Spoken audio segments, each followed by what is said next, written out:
بسم اللہ الرحمن الرحیم۔ حدیث میں آتا ہے کہ کل ابن آدم الخطاؤن و خیر الخطاؤن التوابون، کہ آدم کا ہر بچہ خطا کا پتلا ہے، اس سے خطائیں سرزد ہوتی ہیں، بھول ہوتی ہے، غلطیاں ہوتی ہیں، اور بہترین انسان وہ ہے جو اللہ کی طرف رجوع کرنے والا ہو، توبہ استغفار کرنے والا ہو، اپنی غلطی کا احساس پیدا جب ہو جائے تو پھر اس پر ڈٹے نہ، اڑے نہ، بلکہ اپنی اصلاح کرے۔ اسی طرح انگلش میں کہا جاتا ہے کہ mistakes are the best teacher, کہ یہ جو خطائیں ہوتی ہیں یہ بہترین سکھانے والی ہوتی ہیں، بہترین گویا استاد ہوتی ہیں، لیکن ساتھ ہی یہ بھی کہا گیا کہ اونلی فولز ریپیٹ دیم، کہ بیوقوف ان کو بار بار دہراتے ہیں۔ تو اپنی غلطیوں سے سبق سیکھنا چاہیے۔ ظاہری بات ہے، گزشتہ جو زندگی ہوتی ہے وہ تاریخ ہوتی ہے، تاریخ سے سبق سیکھنا چاہیے۔ جو قومیں اپنی تاریخ سے سبق نہیں سیکھتی ہیں وہ بہت زیادہ ناکام ہوتی ہیں، تباہ و برباد ہو جاتی ہیں۔ قرآن میں بھی اللہ تعالیٰ نے مسلمانوں کو، لوگوں کو کہا کہ دیکھو کل سیروا فی الارض فانظروا کیف کان عاقبۃ الذین من قبل کان اکثرهم مشرکین، کہ زمین پر چلو پھرو اور دیکھو کہ گزشتہ قوموں کا کیا معاملہ ہوا ہے، کیوں اللہ تعالیٰ نے ان کو تباہ و برباد کیا ہے، ان کے اوپر اللہ کے عذاب کے کوڑے کیوں برسے تھے، اور پھر خود ہی بتایا اللہ تعالیٰ نے کیونکہ اللہ سے زیادہ بڑھ کر کوئی جاننے والا نہیں ہے۔ فرمایا کان اکثرهم مشرکین، اکثریت مشرک بن گئی تھی۔ یہ تمہید کے بعد میں اصل میں اپنے وہ بھائی جو ہمارے انڈیا میں ہمارے مسلمان بھائی ہیں ان سے مخاطب ہوں کہ اب ان کو کیا کرنا چاہیے، کیونکہ یہ پاکستان بنے ہوئی جو پارٹیشن کا معاملہ تقریباً 72-73 سال ہو گئے ہیں۔ اب کتنے لوگوں کو احساس ہو رہا ہے کہ اس وقت جو ہم نے پاکستان کا ساتھ نہیں دیا یا وہاں نہیں گئے، ہم نے غلطی کی، حتیٰ کہ سکھوں تک کو یہ احساس ہو رہا ہے کہ ہمیں بھی ایک موقع ملا تھا اس وقت آزادی حاصل کرنے کا، اور آزادی کتنی بڑی نعمت ہے، اس وقت ہم نے ذرا غلطی کی، ہندوؤں کے اوپر اعتماد کیا، اور اب وہ پریشانی کے اندر ہے۔ تو موجودہ جو صورتحال بنی ہوئی ہے انڈیا کے اندر، کوئی نہ کوئی مسئلہ کھڑا کر کے یہ مسلمانوں کو وہاں تنگ کرتے ہیں، کبھی وہ طلاق کا مسئلہ، کبھی اب حجاب کا مسئلہ، اور کبھی شہریت کا مسئلہ، اور کبھی یعنی کوئی نہ کوئی مسئلہ اٹھا کے وہ مسلمانوں کو وہاں تنگ کرتے ہیں۔ اصل میں وہ اپنے ایک ایجنڈے پر چل رہے ہیں، ہر قوم کا کوئی نہ کوئی ایجنڈا ہوتا ہے، کوئی نہ کوئی اس کا مشن ہوتا ہے۔ تو ہندو ایک ایسی قوم ہے جو طاقت کی پوجا کرتی ہے، گویا طاقت کے سامنے جھک جاتے ہیں، اور جو کمزور ہو اس کے سامنے پھر شیر بن جاتے، اس کو اٹھنے نہیں دیتے۔ پھر یہ ان کی نفسیات ہے، اور بہت ہی بگڑی ہوئی قوم ہے، بگڑے ہوئے مسلمان ہیں۔ یعنی جب بہت زیادہ پوری انسانیت جو ہے، ظاہری بات آپس میں یہ بھائی ہیں اور آدم علیہ السلام کی اولاد ہیں، سارے کے سارے انسان، جس بھی مذہب کے ساتھ اس کا تعلق ہو، جس علاقے کے ساتھ اس کا تعلق ہو، وہ آدم علیہ السلامی کی اولاد ہے۔ لیکن اس میں یہ ہے کہ کچھ کم بگڑے ہوئے ہیں، کچھ زیادہ بگڑے ہوئے ہیں، کچھ حد درجہ بگڑے ہوئے ہیں، اور اب ان کی اصلاح جو ہے، ظاہری بات ہے وہی اصلاح چیز کرے گی جو تمام انسانیت کی ہر دور کے اندر جو اصلاح ہوئی ہے۔ تو اب اگر یہ جس طرح کہا جا رہا ہے کہ یہ مسلمان اکٹھے ہو جاؤ اور اللہ اکبر کا نعرہ بس اس پر اکٹھے ہو جاؤ، تو اللہ اکبر کا صرف نعرہ نہیں چلے گا، اس کے پیچھے عقائد ہونے چاہیے کہ واقعی آپ اللہ کو بڑا مانیں، اللہ کے سامنے اپنے آپ کو عاجزی اور اللہ کے مقابلے میں کسی کی بات کو نہ مانیں، پھر تو اللہ اکبر ہے۔ لیکن میں دیکھ رہا ہوں کہ تقریباً جتنے مسلک ہیں وہ یہ نعرہ لگاتے ہیں، بریلوی ہوں، دیوبندی ہوں، اہل حدیث ہوں، یہ خاص کر شیعہ لوگ وہاں بحرین میں وہ اللہ اکبر کا نعرہ لگاتے ہیں، لیکن ان کی کتنے اپنے عقیدے غلیظ عقیدے ہیں، شرکی عقیدے ہیں، مشرکانہ عقیدے ہیں، اور اسلام کی ضد ہے ان کے عقائد، اور اسلام کی بنیادوں کے اوپر وہ تیشہ چلاتے ہیں، توحید کے دشمن ہیں، اور ایک بالکل نیا نرالا ان کا دین ہے۔ اور ہر جگہ دوسرے مسالک کا بھی یہی معاملہ ہے، حتیٰ کہ یہ قادیانی ہیں، یہ بھی اللہ اکبر کا نعرہ لگاتے ہیں، اور سمجھتے ہیں کہ اپنا یہ جو بھی مسلک ہے ان کا، جو بھی ان کا یہ کافرانہ انداز ہے، یہ قرآن سے ثابت کرنے کی کوشش کرتے ہیں، حدیث سے ثابت کرنے کی کوشش کرتے ہیں، تو اس سے بات نہیں چلے گی۔ تو دیکھیے اس سے پہلے بھی جب پارٹیشن ہوئی تھی تو اس وقت یہ جو تحریک اٹھی ہے، اور اس سے پہلے بھی اٹھتی رہی ہیں، تو ایمان کی بنیاد پر نہیں اٹھی ہیں، اس کی بنیاد ایمان، اس وجہ سے یہ ساری تحریکیں ناکام گئی ہیں، چاہے وہ اخوان المسلمین ہو، اتحاد بین المسلمین ہو، یا کوئی بھی یہ مودودی صاحب کی انقلابی وہ تحریک ہو، اور بعد میں ڈاکٹر اسرار نے جو انداز اختیار کیا، یہ ڈاکٹر ذاکر نائک، سارے یا بھی خادم رضوی آخر میں آ کے، تو کیوں یہ ناکام ہو رہے ہیں؟ کیونکہ ان کے عقیدے کے اندر شرک ہے، ان کے عقیدے خراب ہیں، اور انہوں نے ایمان عقیدے کو بنیاد بنائے بغیر دوسرے مسائل کو، جو اگرچہ بے شک اسلام کے مسائل ہیں لیکن وہ دوسرے مسائل ہیں، وہ بعد میں ہیں، پہلے بنیاد ہے۔ تو اگر نبی صلی اللہ علیہ وآلہ وسلم کی زندگی بہترین نمونہ ہے تو ان کی سنت بھی بہترین نمونہ ہے۔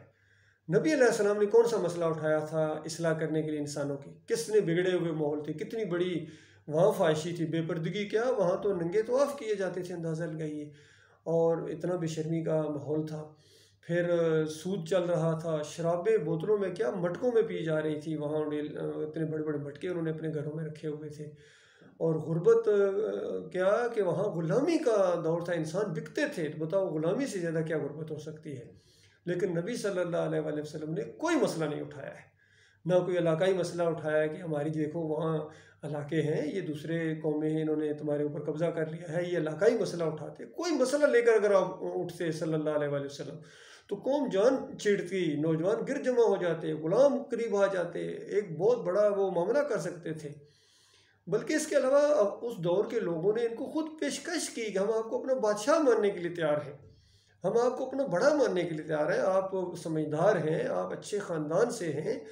ہمیں تو آپ سے بڑی امیدیں وابستہ تھیں، لیکن آپ نے یہ کیا مسئلہ شروع کر دیا کہ الہکم الہ واحد؟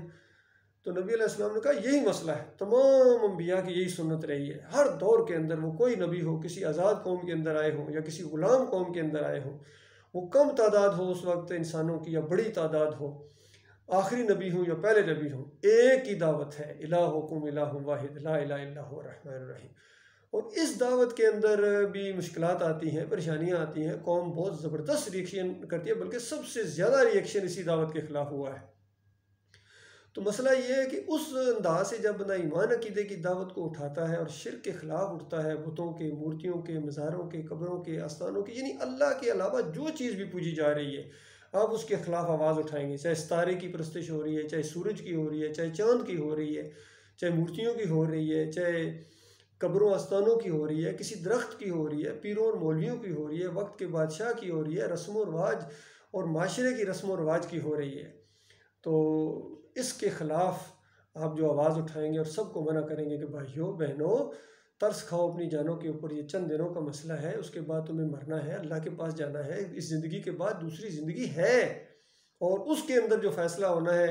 وہ ایمان عقیدے اور نظریاتی بنیاد کے اوپر ہونا۔ پہلا مسئلہ یہ ہے، پہلا مسئلہ یہ ہے، اس کے بعد ساری مسائل دوسرے ہیں، پہلا مسئلہ یہ ہے ایمان عقیدے کا مسئلہ۔ لہٰذا ہمارے انڈیا کے مسلمان ہیں، ان کو یہ دوبارہ غلطی اس انداز سے نہیں دہرانی چاہیے، ان کو ایمان عقیدے کی دعوت وہاں اٹھانی چاہیے، پردے کا مسئلہ نہیں ہے، یہ دوسری چیزیں نہیں ہیں، توحید کی دعوت دیں، سب کو توحید وہاں کے مسلمانوں کے عقیدے اس طرح بری طرح شرک آلودہ ہیں، یقین کیجیے کوئی مسلک وہاں جو انڈیا کے اندر ایسا نہیں جو شرک سے پاک ہو، بلکہ شرک کے گڑھ ہیں ان کے مدرسے، وہ دیوبند کا مدرسہ ہو، وہ بریلوی کا مدرسہ ہو، احمد رضا خان کا، یا قاسم نانوتوی کا ہو، یا اہل حدیثوں کے وہاں ہوں، یا یہ جس نے تبلیغی نصاب نظام الدین، یہ سارے کے سارے ان کی کتابوں کے اندر اس قدر شرک ہے، شرکیہ واقعات ہیں، توحید کی ضد ہے، بلکہ ان کے سامنے اگر آپ توحید کے واقعات بیان کریں، اللہ کی کتاب کو پیش کریں، تو ہندوؤں سے زیادہ یہ مخالفت کرتے ہیں، یقین کیجیے ہندوؤں سے زیادہ یہ عقائد کے مشرک ہیں، بلکہ ہندو اپنے معبودوں کو، اپنی مورتی کو کھڑا کر کے پوجتے ہیں، یہ لٹا کے پوجتے ہیں۔ اسی وجہ سے کسی نے سوال کیا تھا مجھے، ابھی تک وہ ویڈیو میں نے دیکھا ہے جس میں ایک ڈاکٹر ذاکر نائک سے سوال کیا گیا تھا کہ آپ کیسے کہتے ہیں آپ مورتی کی پوجا نہیں کرتے ہو مسلمانوں، ہم مورتی کو لٹا کے پوجتے ہو، اپنی قبر کے اندر گنبد بناتے ہو، مزار بناتے ہو، عرس اور میلے کرتے ہو، وہی کچھ تو کرتے ہو جو ہم اپنے مہاراج کے ساتھ کرتے ہیں، ہم وہاں ڈنڈوت کرتے ہیں، تم سجدہ تعظیمی کرتے ہو، ہم وہاں بھجن گاتے ہیں، تم قوالی گاتے ہو، ہم وہاں نظر و نیاز کرتے ہیں لیکن اس کو پرشاد کہتے ہیں، تم نظر و نیاز کہتے ہو، تو بتاؤ کون سا فرق ہے؟ ایک ہی جیسے تو ہے۔ تو بالکل صحیح اس نے کہا تھا، اس کا جواب ڈاکٹر ذاکر کے پاس نہیں تھا۔ اور کوئی اگر بندہ کہے کہ میں مسلمان ہو گیا ہوں اور اب بتاؤ میں کس جماعت کے اندر جاؤں، بریلوی بنوں، دیوبندی بنوں، اہل حدیث بنوں، کیا بنوں، تو اس کے بات کا بھی ڈاکٹر ذاکر کے پاس جواب نہیں ہے، کیونکہ وہ دوسروں کے بتوں کو توڑتے ہیں، اپنے بتوں کے رکھوالے ہیں۔ یہ بات جب آئے گی تو پھر آپ انصاف پسند نہیں ہیں، لہٰذا اب آپ کو موقع ہے آپ توحید کی آواز کو بلند کریں. اس راستے میں جو مرتا جائے گا وہ اللہ کے راستے میں ہے. بتائیے اگر کوئی پردے کی وجہ سے یا سود کے خلاف اٹھ کے یا فحاشی کے خلاف اٹھ کے اگر وہ اپنی جان دے دے گا، لیکن عقیدے کے اندر یہ ہے کہ اللہ کے علاوہ بھی داتا ہیں، دستگیر ہیں، غریب نواز ہیں، مشکل کشا ہیں، حاجت روا ہیں، ان کے واسطے وسیلے ہیں، تعویذ گنڈا ہے، تو بتاؤ اس کے بعد جنت تو نہیں جا سکو گے. یہی معاملہ ہمارے پاکستان میں ہے. ہر طریقہ اختیار کر رہے ہیں. اسلامی ریاست بنائیں گے، مدینہ کی ریاست کیسے بناؤ گے؟ تم مدینے والوں کو پہلے ایمان عقیدہ تو دیکھو. تم مزاروں کے سامنے سجدے کرنے والے، یا علی مدد کے نعرے لگانے والے، یا رسول مدد کے نعرے لگانے، سود کا سارا نظام تمہارے اندر ہے، فحاشی بے حیائی سب کچھ تمہارے اندر ہے. کون سی ایسی یعنی گناہ کی باتیں ہیں، شرک کی باتیں جو پچھلی قوموں کے اندر تھیں اور آپ کے اندر نہیں ہیں؟ بتاؤ. اس لیے یہ انصاف کا تقاضا یہ ہے کہ ایمان کو بنیاد بنایا جائے، اور اس کی وجہ سے آپ اگر کھڑے ہو جائیں گے تو ہندوؤں کے سامنے، سکھوں کے سامنے اور مسلک پرستوں کے سامنے، تو پھر آپ کو جو اس راستے میں مرتا جائے گا وہ سیدھا جنت میں جائے گا. چاہے وہ فوجی ہو، چاہے وہ پولیس کا ہو، چاہے وہ جس بھی علاقے کا ہو، وہ جنت میں جائے گا. لیکن یاد رکھیے اگر ایمان عقیدہ تمہارا صحیح نہیں ہے، چاہے تم فوجی ہو، چاہے تم پولیس میں ہو، چاہے تم رینجرز میں ہو، جو بھی ہو، بریلوی ہو، دیوبندی ہو، اہل حدیث ہو، اگر عقیدے کے اندر خرابی ہے تو یاد رکھنا پھر تم اللہ کے راستے کے شہید کبھی بھی نہیں ہوگے. پوری دنیا آپ کو شہید کہے، پوری دنیا کے پھول آپ کے اوپر نچھاور کر دیے جائیں، پوری دنیا آپ کو شاباش دے اور پیسوں کی آفر کرے، بڑی بہادری دکھائی، بڑی جرت دکھائی، یہ اتنا انعام، یہ اتنا انعام، یہ چند دنوں کا معاملہ ہے. لیکن ایمان عقیدے کے اوپر اگر آپ اٹھیں گے تو اس کے بعد جو انعام ملنے والا اللہ کے، اور دنیا میں بھی اللہ تعالیٰ آپ کو غالب کرے گا. صحیح معنوں میں اسلامی اسٹیٹ بنے گی، یقین کیجئے، اور اسلامی ریاست بنے گی. اور آپ کو موقع دیا ہے اللہ تعالیٰ نے انڈیا کے ہمارے بھائیوں، توحید کی دعوت لے کر اٹھو، توحید کی دعوت لے کر اٹھو، پھر اللہ کی مدد آپ کے سامنے ہوگی. باقی اگر آپ مسلک پرست ہیں اور نعرے لگاتے ہیں اللہ اکبر، تو اللہ کو فریب دینا یہ ناممکن ہے. اللہ تعالیٰ غور و فکر کرنے کی توفیق عطا فرمائے.